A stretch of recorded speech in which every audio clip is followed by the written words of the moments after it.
Before we get started, I wanted to make an announcement that we have a Traveling Films of South Asia 2010 festival coming here on February 18th, which will be Friday through Sunday. Friday, Saturday, and Sunday, 18th, 19th, and 20th. And the films will be shown starting at 11 o'clock to 5 o'clock on Friday and Saturday and Sunday. They will be at the Memorial Union on 3 days. These are films on Afghanistan, Pakistan, Nepal, India, and Sri Lanka, and they will be repeated. So each day there will be some films repeated, some not, but you have a list of them. So pick up a flyer, send it around, to get as many people as you can. This is a rare chance to see a whole bunch of very important films about South Asia that are touring the country. So that's one thing. The other thing is today's our talk. We have Dr. Randall Law, who has his PhD from the Department of Anthropology here at UW. In 2008, he did his dissertation on rock sourcing minerals from Harappa and worked in India and Pakistan sourcing lots of different minerals. He's published many articles on his research, and also right now his book on his dissertation is coming out from Japan, so it's just going to be hot off the press probably in a month or two. You need a forklift to carry it, though, but it's a major contribution to the field. He's also has received numerous grants from the National Science Foundation, Werner Gren, American Institute of Indian Studies, American Institute of Pakistan Studies, and Fulbright. And he is now working on a new project, which he's going to talk to us about: preliminary geological assessments of rock-cut temples and cut stone monuments in South India. So please welcome Randall Law. Thank you, Mark. Thanks for the introduction. I hope this talk can live up to the hype Mark gave me just right there, because this is all very, very new stuff. When I sent the abstract originally to Mark and Mike, the first title was, and now for something completely different, the Monty Python line, because this is completely new stuff for me. This is the first time I'm talking about it. So, well, here we go. All right. As Mark said, primarily I did my dissertation work on the Indus civilization, and specifically the site of Harappa, the stone and metal artifacts there. And in a nutshell, I'm not going to spend a lot of time on this, what I did for that was try to find the sources for mostly a lot of very small objects: seals, weights, and beads made of a wide variety of materials, as well as other things too. Occasionally larger stones, but mostly these smaller ones. And what that entailed basically was me tearing around Pakistan and northwestern India with my friends, collecting geologic samples to compare these to the rocks and minerals from Harappa. And over a decade, I covered a lot of ground. All right, basically all across Pakistan, northwestern India, and even into Oman.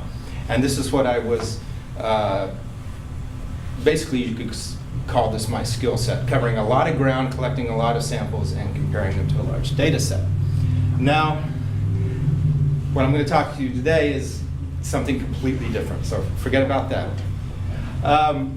Basically what I did early last year was tear around South India, looking at rock-cut temples, cut stone monuments, and looking at types of stone which were completely new to me. All right. I did this project. I started this project at the behest of Vidya Dehejia. She's the Barbara Stoller-Miller Professor of Art History at Columbia University, and she's published a wide variety of things on many different subjects of Indian art history, including a very excellent book called The Body Adored, and she curated an exhibition that actually came here through Madison a couple of years ago, Delight Design, the Indian Silver of the Raj. Beautiful British period silver, most of it made in Gujarat. If you missed seeing that, you really missed out. It was a wonderful exhibition. And when she came then, I had not met her before. She called me up and asked me, she'd heard about me and kind of the work that I did. and asked me if I wanted to join her project. She has a collaborator, Mr. Peter Rockwell, and you might not know him, but you do know his famous father. He's the oldest son of Norman Rockwell. Peter, who I've actually never met, but I've spoken on the phone with a couple times, he actually works, he lives and works out of Italy, primarily Rome, and he teaches at the American University there and other places. And he's primarily a sculptor in stone and bronze, kind of very interesting, whimsical kind of stuff. Now, I'm not quite sure how they met or their interests dovetailed into a project, but they've known each other for some time. And so, okay, they've got a new project called The Unfinished, subtitled Indian Stone Carvers at Work. And what they're specifically looking at, it's funded by the National Endowment for the Humanities. What they're specifically looking at are rockcut caves and cut stone monuments throughout India, not just South India, but throughout India that are unfinished. They're looking at the unfinished aspects of these to look at, to examine different carving techniques, precisely why were some of these very important monuments left unfinished. Now, it's a very interesting project, but I'm not going to go into that today. Actually, this is not what I'm going to talk about. Vidya and Peter actually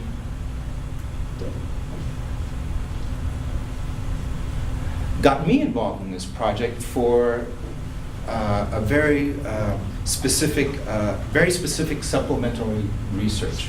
All right, and I was clear with them at the outset. You know, I have not worked in South India before. These are all new kinds of materials for me, and as I present this to you today, there's certainly many people, maybe perhaps even most people in this room, who know much more about the history and significance of these monuments that I'm going to show you than I do. All right, but I was very clear to them what they wanted me to do was specifically identify the types of stones found at these different monuments, because you think you know what they are, but when you go through the historical literature and even the geologic literature, there's a lot of, you get many different names for a single type of rock. They wanted me to characterize different stone, or different rock types from place to place and within certain sites, because there could be some variation, and perhaps this variation affected, had to do with why some areas of certain monuments were left unfinished, and they wanted to know that. And the third was for certain monuments, cut stone monuments, they wanted me to source some of the stones, because unlike, for example, the rock cut caves and the Deccan Traps, where it's obviously cut into the rock, there are several monuments that I was going to visit that were made from stone that clearly had to have been brought in from some far source. So this is what I was going to do. Now, they gave me a list of a few dozen sites, not just in South India. There's actually some sites that I have not been to yet. I'm actually only about halfway through this project, but they gave me a list of sites, all right, in the South Indian states of Maharashtra, Karnataka, and Tamil Nadu. They gave me a portion of their grant money, and they said, go to it. Take samples and do analysis on this, and give us your observations. All right. Now, the broad geology of the area that I sampled for this portion of the study were the basalts of the Deccan Traps and the granulite terrain of this broad granulite terrain of what's known as the Indian Shield. And two sub-areas of that, the Darwar Cretan and the South Indian granulite terrain. Now, I would be remiss if I told you that another reason that, if I didn't tell you, another reason I took this project, because I really love South Indian food, and it was a chance to actually go there and eat it myself, and I just had to throw this in at one point. All right, so let's start in Maharashtra. Now, Maharashtra is geologically, it's dominated by the vast volcanic formation known as the Deccan Traps. And basically, these are basalt. They're lava flows. This is a what I'm going to give you now is a highly simplified explanation of how these form. Basically, you have a lava flow that cools over time, and as it cools, sometimes on the top you get these lateritic clay-like layers called red bowl, and they're basically a very iron-rich clay, very hard. And then you can also, as they cool, I don't know if you can see it here, it looked better on my computer, but as they cool, sometimes vesicles, voids open in the lava, and these fill oftentimes with secondary minerals such as agate, calcite, and various other things. And then you'll have another lava flow on top, and you get this sequence, another red bowl layer. And so you get kind of a layer cake effect. And over time, you have erosion. Okay, these erode down into these mesa, often these mesa-like formations, and it's into these that a lot of these rock-cut caves are excavated. And it's generally in a discrete layer themselves. They tend to be, here, I'll show you the photograph, they tend to be in one layer. And you can kind of see the layered formation there, and most of the caves, these are Lanyadri caves there. So, and you can see, again, the contact zone here, Sheepnary Hill. The actual caves at this hill are on the other side, but they fall into this lower section. And these can be enormously thick, 50, 100 meters, these lava flows. Again, this is greatly simplified. There are various types of lava flows, but for the most part, what you find in the Deccan Traps, the Deccan Traps largely formed 65 million years ago, and they're continental flood basalts. So there are variations, but it's not macroscopically, and as far as bulk mineral content, there's not a lot of variation. Okay. This is a friend of mine, V.N. Prabhakar, the superintendent archaeologist in Aurangabad, and we're actually photographing one of those. This is the contact zone between those two layers, this red bowl layer. And you can see it's this. When it's quite hard, almost a chert-like clay mineral. Right? And they tended not to cut. They tended to stay away from these, as far as I could tell from what I've read. Sometimes, and this is kind of a dark slide, but you can actually see the underside of, if you can see this flowing, if it's a little dark in here, you can see it. You can see this flowing pattern. Sometimes the red bowl layer, if you get too close to that, the whole thing will pop out from the bottom. And you can see the upper formation of the volcanic lava on top. Yeah. All right. But they could cut these excavate these enormous caves in here. And this was one of my favorite. Of course, I loved Ajanta, I loved Ellora, but this one I liked in particular because the caves at Baja, because they still had these 2,000-year-old teak wood beams, so well preserved. It was absolutely stunning. All right. Now, I mentioned before the vesicles that form into these lavas. This is from Ajanta. You can see the spotted look at this, and the cracks that run. These are actually filled with chalcedony and calcite. All right. Here's a close image of the chalcedony, and these vesicles. Vesicular basalt, it's often called, and when the vesicles fill, okay, here's an agate amygdala. When these vesicles fill with secondary minerals, such as agate or calcite or glauconite or various other things, they're called amygdaloidal basalt. Basically, it's still very, even though it's rife with these vesicles, it's still very tough material. And it gives the walls and the friezes and statues that are cut into this a very spotted, pockmarked kind of look. But of course, the walls and the statues themselves, they would have been covered with plaster. I don't believe that Some basalt is more vesicular than others, but I don't believe this was a huge consideration, certainly not a structural consideration. You can still see the plaster and some of the pigment that would have adorned all of the walls and monuments. Okay, sampling.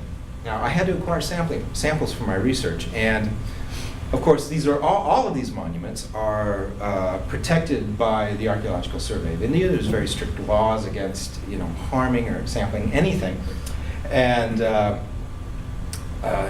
several of them, like Ajanta, Ellora, Mahabalipuram, these are actually World Heritage Sites. So I can't go run in there like I'm used to with a rock hammer and start, knocking off samples. So what I did, for example, at Ajanta, one of the more strictly protected sites, was actually found a point across the river, across the gorge, just above this bridge here, that was of a relatively fresh exposure. This was another sampling problem. Basalt, particularly basalt, not so much granite and the other things we're going to be talking about later. Basalt will weather quite deeply, and so finding good, fresh material to take samples was often problematic, and I wasn't always successful on all the sites. But this was, as I said, directly across the river from, presumably, what I believe, and from reading the geological literature of this region, is most likely the same lava flow that the rockcut caves are cut into right across the river. So that's how I gained sample. At this location and at other locations, I would continue along the formation outside of the protected area. In some instances, particularly I'll show you later, in Karnataka and Tamil Nadu, I'd actually found during the course of conservation things that get knocked around. There'll be chips and fragments around that I can actually use. All right. So, in a nutshell, I visited these sites across Maharashtra, and I learned a lot about the back of my hand. Each one of these. No, I use Mark Honorary gets on me about this all the time. Why don't you use a scale, whatever? I find the human hand to be, the best scale that there is, and it's a lot faster to use. And if you look in the geologic text, everybody throws a rock hammer, or they used to throw a lens cap or something up there, but human hands, I think, make excellent scales. But what I found was that basically, there was not a great deal of variation in the basalt across the main area of the Deccan Traps. Sure, there is actually more significant variation within certain sites, but it had to do with the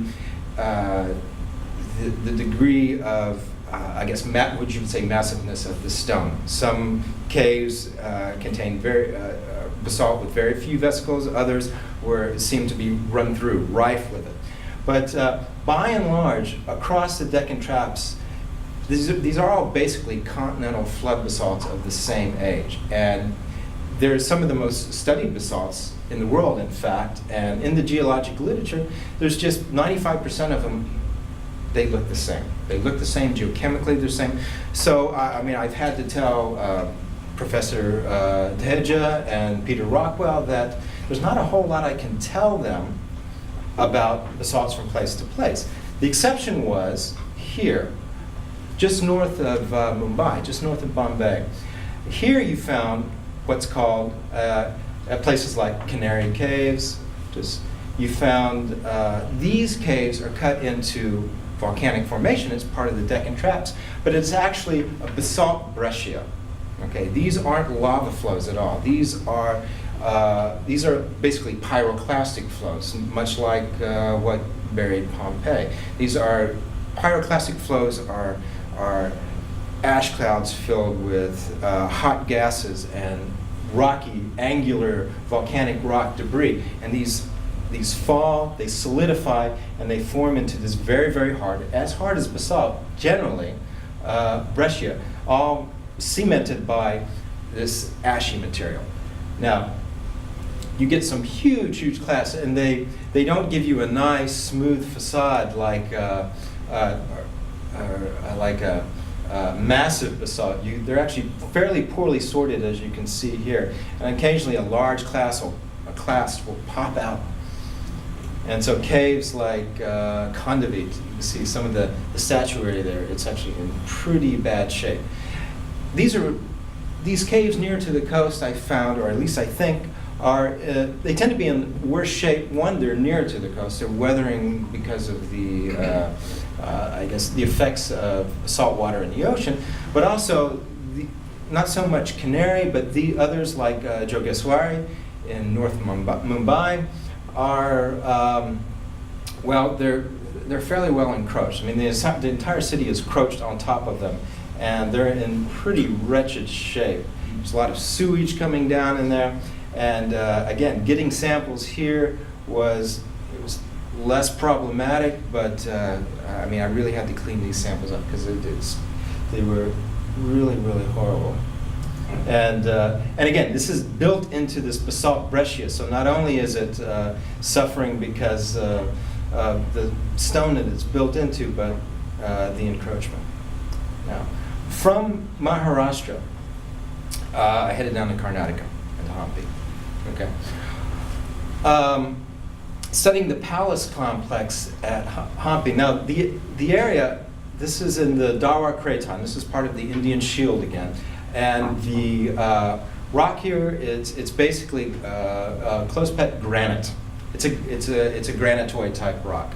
Basically lightly metamorphosed, but for the most part, still granite. And most of the structures, they're the rock-cut ones and ones that are cut into, or are built from cut stones, are composed of this granite. So there was not a whole lot of work for me to do at this location either, just because we know a lot about this granite type. There's been tons of geologic studies on it, but I did find some interesting things to talk about and to really get me interested. And one of them, well, you can see again, it's all cut stone there. This is a natural formation, but they cut these and build the blocks. There's the Klopset granite, very typical, fine-grained, tough, gray granite. All right. This is this frieze is actually talc chloride schist, and this is not local. This comes from about 45 kilometers away at Ranibuna. And there are other things. There are these crystalline limestones. You don't find a lot of these, but you find around the palace complex in particular, you find a lot of these slabs. And these are more than likely from North Karnataka, as far as I can tell from the geologic literature. I haven't been to the source yet. One of the most interesting thing I found was, or that I noticed, was this greenish crystalline quartzite-looking blocks and slabs. This is actually aventurine quartz. This is fuchsite. This is the famous fuchsite of South India. And this was especially important to me, and I wanted to add a photograph of it, but I didn't. Actually, let me go back. I didn't get it in time. Connecting back to my own work at Harappa and the Indus civilization, they actually found a beaker made of aventurine quartz, the same type of green quartz. And it's scholars like Bridget Alshan, for example, has speculated that perhaps that indicates trade with South India, because there are very few sources of this stone. And as it turns out, it occurs also in Rajasthan. And I've seen this, now that I've seen the stone here, and I've seen the stone in Rajasthan, I'm pretty much convinced it's Rajasthan. It's the beaker at Mohenjo-daro is just not, it's got a lot more mica in it. It's not this kind of stuff. It's still very interesting, and occurs about 29 kilometers south of Hampi. Okay, again, it was brought in, not from a great distance, but it was still not local. From Hampi, I traveled south to the Hassan district and had a look at the Hosala soapstone temples and quarries. Now, okay, this is the temple at Belur. I visited Belur, Halabid, and Somnathpura. Gorgeous stuff. It tends to weather. They call it soapstone, and this was one of the specific tasks that Vidya and Peter wanted me to accomplish. Was what exactly is this soapstone? Soapstone is kind of a catch-all phrase for any type of basically soft rock, right? Is it talc? Is it chlorite? It could be a variety of different things.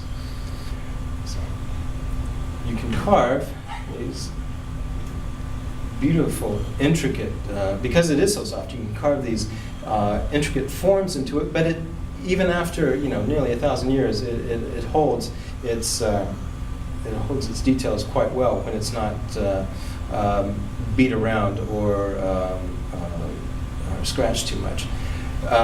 In the corner of Belur, this is again how I acquired some samples. During conservation, a lot of this stuff just gets tossed around, and consequently, there are a lot of small fragments, very, very tiny fragments that I could, we're talking centimeter-sized fragments that were available for analysis. As I said, the stone is very soft and it does break off fairly frequently. I did analysis of, these are 8 of them. I've done 15 analyses to date. And for the most part, this soapstone is talc chlorite. The talc and the chlorite from place to place and from quarry to quarry, I'll show you some quarries in a minute, they do vary. There is some variability, but this is normal for this type of stone. If I just did a sample of one quarry, I'm almost certain to see this variability. There was one particular fragment of debris from one of the later Jain period temples in the Halabid area that had no talc in it and had a quartz component. And at that temple in particular, the assistant archaeologist who was at the Halabid Museum had remarked that it was somewhat harder. The stone there seemed somewhat harder than at others, and the quartz would probably explain that. Now this is the Halabid area. There's a large reservoir there. The Hoysala temple is there. Belur is about 15 kilometers away. In the red were the temple's archaeological sites that I visited and acquired samples from most of them. Again, generally beat up small fragments. And there are a variety of quarries in the area. Most of them are, this is Mr. Aravazi, the deputy archaeologist at Halabid Museum, taking me one of these older quarries, and they're heavily overgrown, but as you can see, there's a great deal of debris at each one. There's ample signs of working there. And I was able to find some larger blocks and knock off samples for analysis. And in the fresh talc chlorite is actually very, very gray. And you can see this in some of the broken sections at some of these temples. It's only weathering over time, or oil from your hands, probably fire smoke and soot that really causes the exterior of these soapstone temples to become much, much darker. All right. Here's another quarry to the south of the Halabid area, and you can see the actual outcrop itself there. So I was able to get samples. And I was told that there may be many, many quarries around this area. Probably a lot of them were underneath this reservoir right there, because I was told by the assistant curator at this museum, here's the actual dam of the reservoir that's right next to Hoysala Temple, and it's built of these big, large blocks of this talc chlorite. And if you walk across this, you can actually see some of these are carved. Probably a lot of these were from the original structures and buildings themselves. Okay. But he told me that when the water is low, much lower than it is now, it goes down 5 meters sometimes during the dry season, that you can actually see the quarrying marks right directly adjacent to the temple. So prior to this reservoir being built and flooded, there more than likely were a lot of quarries around this area. Now, from Hoysala, okay, I headed into Tamil Nadu, starting in the north, to Mahabalipuram. Here, again, now I'm into the South Indian granulate terrain. And of course at Mahabalipuram, the World Heritage Site, you get both monolithic stone monuments as well as some built ones out of cut stone. The granite at this location, much more metamorphosed, coarse grain, but still granite. Okay? A lot to tell there, right? Again, lots of fragments laying around, some small ones that I was able to get for analysis. And granite weathers, it definitely weathers, and I'm going to show you in a minute, but it doesn't quite weather as bad as basalt. So you can get new, relatively fresh samples without having to go knock on any walls. So it is granite, it is in situ, there's not a whole lot I could say for the project about that. So I headed down to Tanjavur. Now Tanjavur and the big temple at Tanjavur, they lay on the alluvial plain. There's no source of stone, probably, Gwen, what would you say? 30, 45 kilometers? Something like that. All right. Okay. And the great the temple at Tanjavur, it's weathered. The exterior is weathered to this kind of orangish, yellowish color. All right. Brown in places. Right. But even beneath the weathering, you can see the swirling patterns in some places of the stone from which it was made. And then certain granite exfoliates over time. And even in some patches, you can see relatively fresh granite where it's exfoliated. That's just the pattern of granite weathering. So again, you get more of a patchy, almost gneiss-like texture. Right. At the Tanjavur Museum, there was actually a map in there that said where to look for one of my tasks was to go down there and find these quarries, but there was actually a map in there. Someone had done a lot of my work for me. So they suggested looking at, or on the map it said look at 3 places: Trichy, Natamatalai, and Pudukkottai. All right. So these basically about 45 kilometers to the west, and then these outcrops here, 45 to 60 kilometers to the southwest. Okay, and here's Gwen. Gwen was on a Fulbright. It was a Fulbright, right? Yes. Gwen was on a Fulbright while I was there, so she was my guide and companion during part of my trip to Tamil Nadu, and we had a wonderful time just knocking around finding things. We just happened to be there during the big solar eclipse, and we were driving out on the countryside, and I thought, I had gone to bed late the night before, and I thought there was something wrong with my eyes, and I'm looking around, and I knew eclipse was about to happen, but everything just seemed kind of dimmer, and then we both looked out the window about the same time, and I shot my camera up there, and sure enough, the eclipse was happening just then. We didn't get total darkness where we were, but it was quite a good sight.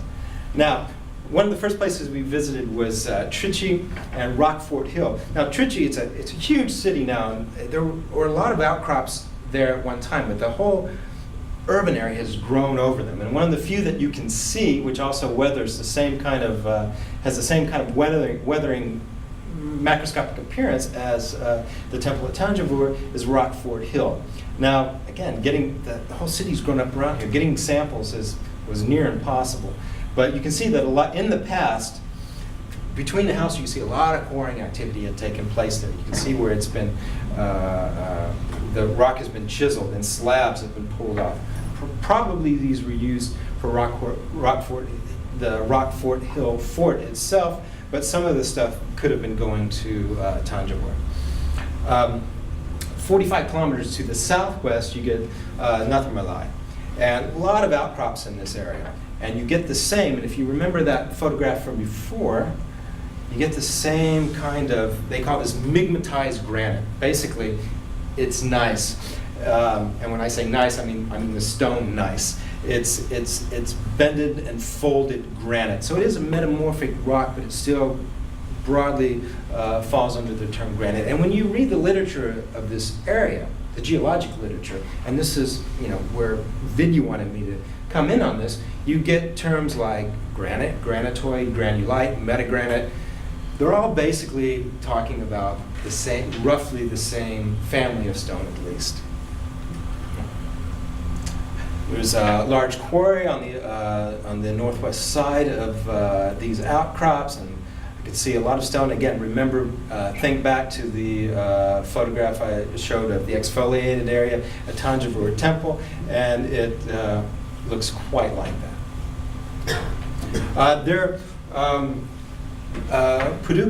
Paducah Kotai town, northwest of that, there are actually a lot of very, I believe, very old quarries.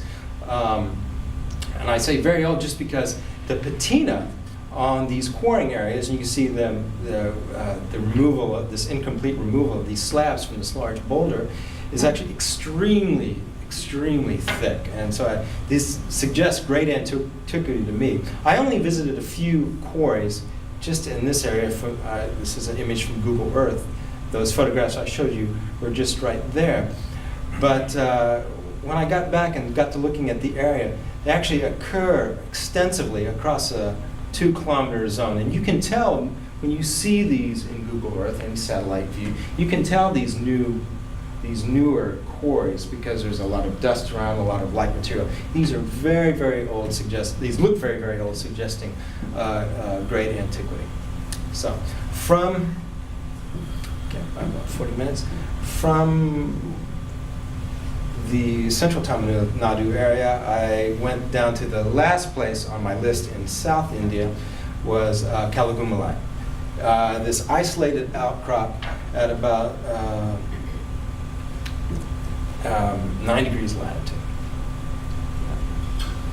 Now, beautiful friezes carved directly into it. It's kind of a, again, it's weathered, kind of a dark gray, but it's a fairly light gray granite at this location. Again, they call it granulite. It's a metamorphosed granite, lightly metamorphosed granite. Okay, at one of the monolithic rock cut structures, I was having trouble getting good fresh samples in this location, and at one of the monolithic rock cut structures, they had recently put in these, the ASI had recently put in these awful looking chrome poles, and they'd also hewn these terrible, I mean, rough hewn steps right into that. But I mean, good for me, there was actually a lot of, they left all the debris here on the side, fresh debris, and you can see it's just, this had happened, I guess, a mere weeks before I got there. So this is one of the locations I got the best samples at.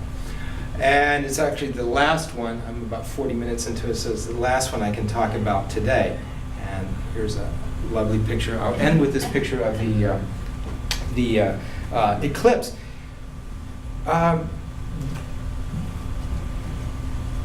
I'm sorry I couldn't give you today something a little bit more. It's preliminary work, and you hear that a lot with these talks, but this is a new area for myself. It's a new types of stone, but basically I came away with several different conclusions, and that was, the Deccan traps, we'll go back to the beginning, the Deccan traps are not so variable in terms of their, I guess, general chemistry and the macroscopic makeup of the rock to, I believe, affect the construction of these temples from place to place. I think it's more, I think it would have been more structural considerations, these red bowl layers that I told you about before, that would dictate where temples were excavated. As far as the going into Karnataka, found the Hoysala soapstones. Again, not a lot of variability, and you find the quarries right next to the sources themselves. And in the south, I've made a lot of thin sections of petrographic thin sections of all the various granites I've collected.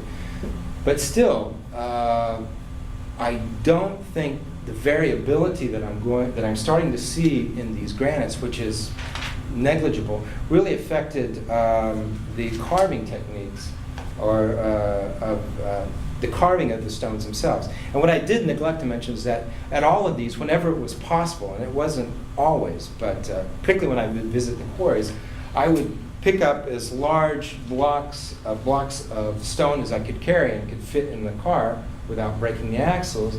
And I brought all these back to Bangalore, where Vidya Dehejia actually has a home there, and she and Peter Rockwell will be going there earlier or this year, probably this summer, to actually do, he will do the experimental carving on these. So we'll see if there's differences from an actual stone carver's perspective sometime in the future. So I will do my best to answer any questions you have you may have regarding this work, but I warn you, my knowledge of the culture and history of the sites is, well, this has been a great learning experience for me, if nothing else. So, thank you.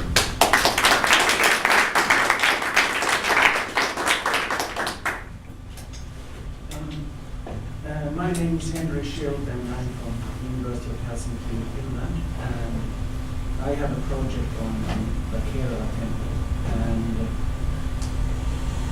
well, that would be very useful to know where are those granites. So where are the stones from? I mean, of the Soko, the Arhistan of that. Those temples. They are made of quite similar granite as what you showed. It was in Randall. It is said that historically it is connected with the Chola dynasty.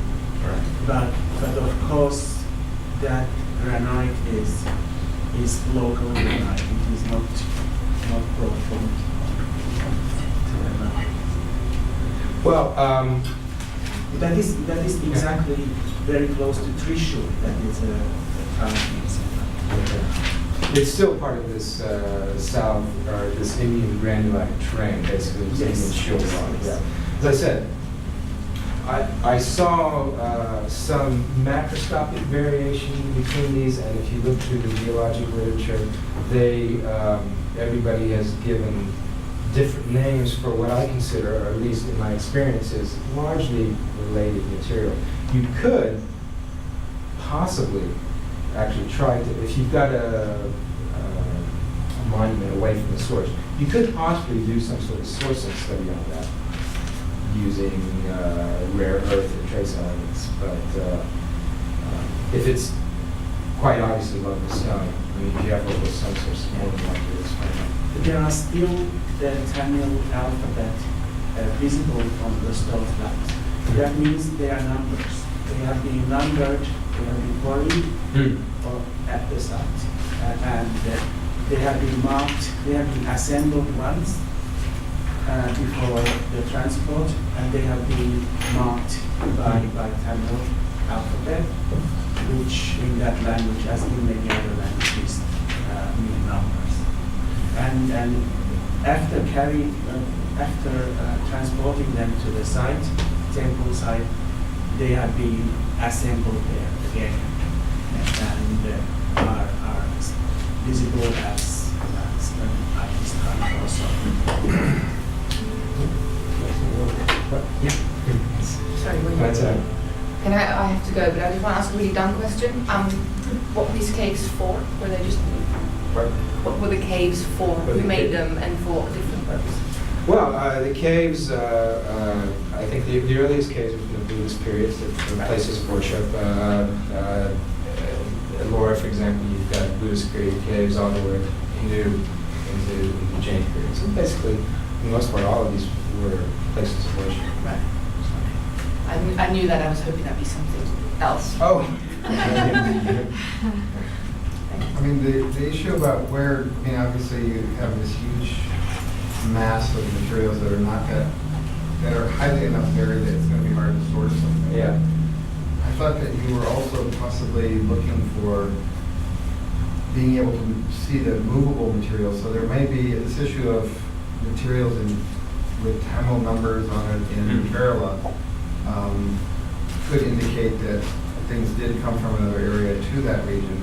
But it also could mean that you have Tamil craftsmen from Tamil Nadu coming into Kerala to work, as they do today. Because if you go to Mantra in UP, there are Kerala craftsmen, there are Tamil craftsmen, there are Rajasthani craftsmen, there are Bengali craftsmen all working on pencils, and they're all going to use their own number system to carve the rock. So I think what you're doing is really interesting because it might help sort out some of these issues. Yeah.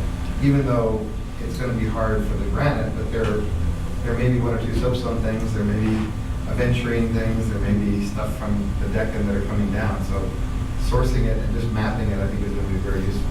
Yeah, it's going to be these less utilized type of stone, I think, probably have the most promise for a sourcing study, at least. Although, you know, I don't think it's ever really been attempted at a place like Thanjavur. The problem would be actually getting the historical samples from and no one's going to let me go in there and start, you know, not The problem is getting there right at the right time because they have had modern craftsmen doing repairs, and so there at various points in time there have been sort of chunks flying. Right. So, yeah, I wish I had.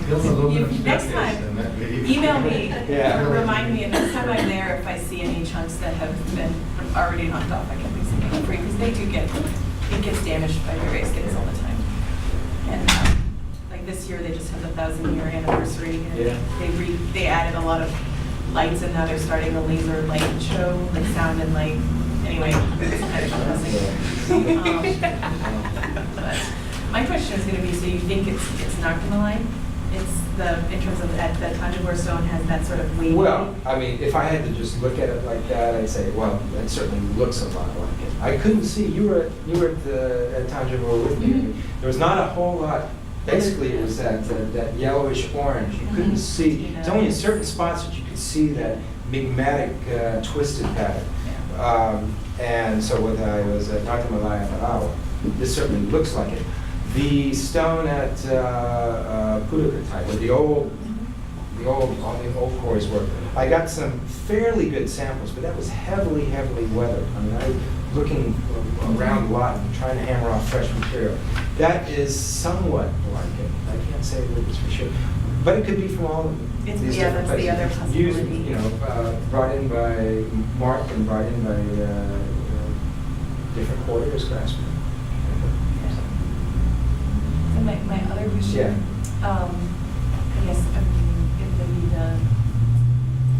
you might not be the right person to ask, but I was thinking about the specifically sort of pockmarked quality of the basalts, and would they have been that way at the time they were being carved, or is that mainly a weathering thing that has occurred in the 1,000 years since? At the time they were being carved, you would have had that. I mean, some are filled, some are just voids. Mm-hmm. Some of this particular basalt just doesn't fill with secondary minerals. Many of them do. Of course, these secondary minerals like calcite, they can weather out over time, but you get in a single freeze, a white zone filled with amygdalas, and then right below that you'll get just voids, and then another white zone. So I don't think it was a big. Yeah, I was thinking that would actually be good for plastering. So having a sort of a textured surface would hold plaster better than a perfectly smooth surface. So that could actually be preferential. Absolutely. Yeah. I just don't think it was. I mean, obviously what we're seeing in the Deccan traps, these rock cut caves are. They would have been heavily along with the statue that we're seeing today. It's just a reflection. You go to Elora and see the wonderful paintings, and you get kind of a sense of what it must have looked like 1,000 years ago, 1,500 years ago. Since you started talking about your work in the Northwest Pakistan, I'm assuming that's hoping for I'm working on a modern period site in Northwest Pakistan. And one of the things that's interesting about it is the use of stones. It's one of the few sites in that area and spot that actually uses soapstone somewhat extensively at the site. And it uses not only typical black schist, but also green schist. And of course, because of archaeology and excavating, this uses terms like light greenish. So it's very hard sometimes to figure out what kind of stone it actually is. The gray schist maybe really was green schist, maybe it was soapstone. So I was very interested in your comments about how soapstone ages. Because the way soapstone was used at this site, it's, number one, it was used very often for smaller sculptures, meaning sculptures that are, you know, an inch big and have three characters, and that, I mean, very, very refined carving that was allowed, that schist would not have let happen. Some of them appeared very dark brown, and I was trying to figure out what kind of stone it therefore was. So your explanation of soapstone is that over time, Well, this particular, at these temples, I mean, we have soapstone, they used a lot of soapstone in Harappa, for example, and there are fragments of soapstone in Harappa that are as fresh as when they probably came out of the mine. They haven't wet for 1,000 years old. These at Halabi and Lure, they've been heat, they've been exposed to the air for 1,000 years. There's been a lot of smoke and soot, and they've actually weathered this. Some of the older, so actually talc is a fairly permeable material, but these schists that they're using here, these talc chloride schists, there's talc chloride and hematite and various other secondary things in there. It weathers a lot harder than just say pure talc. And these now the statues in Swat. I've been up to Swat and I've seen the not the site you're talking about, but I've sampled steatite up there, or soapstone, and it's highly variable. Again, you get a good mix of stuff. You get these schists, which are very impure and pure talc. So it would depend on precisely, again, I mean, as far as weathering, it would depend on the purity of the stone itself. And do you know anything about how we almost presume that these were painted at least and perhaps covered with some kind of stuff? I mean, when soapstone, when it's that small, how would the facing have adhered to it so that you still saw the detail of the sculpture? Well, for some stuff, that's a really good question. I mean, you can rough it up. That's one thing. You can carve quite detailed and intricate design. But you can still, with your fingernail, it's generally soft enough, you can rough it up, and perhaps that roughness, you can still have the intricate design, you can still have a rough exterior surface, and perhaps that roughness would help some sort of a plaster adhere to it. You can also make a talc paste, talc stuff. Makes that look right. There's all kinds of possibilities. But for a small statue like that, Yeah, I mean, these figures, some of them are literally an inch big. You have a full figure, Right. almost carved in round. right.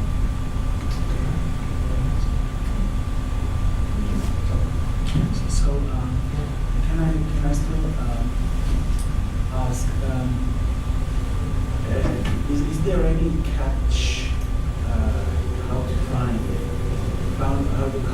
the local quarries, which could be connected with temple building activities in Central Kerala? If I go and search such a quarry, how shall I begin? Take as many samples as possible.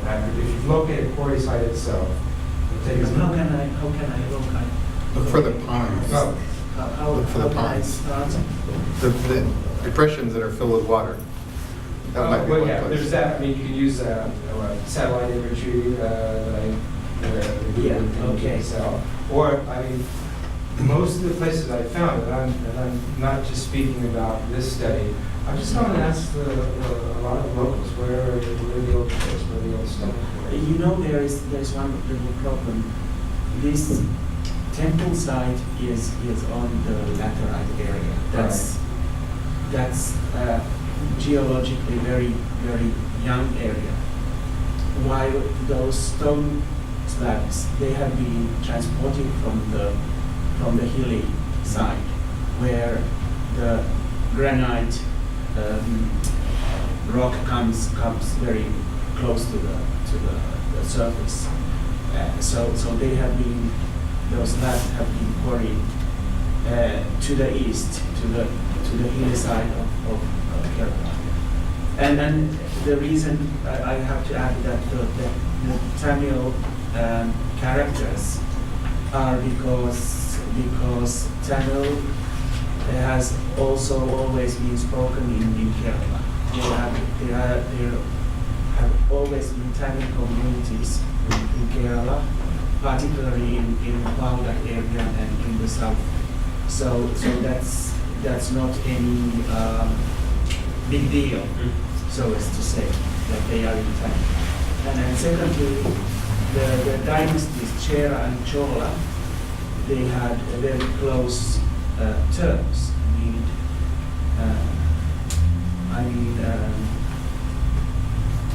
Those two royal houses, they had very close historical terms. So you think some of this may be coming in from the shoulder areas, or do you presume it all to be relatively local? The temple was built during a period which was supposed to be a great war between the Cheras and Cholas. And Rajaraja the first. We're gonna have to cut, you can discuss this, we're Okay, gonna yeah. cut off this and we can talk about it later. Thank you very much, Randy. And, I have to give you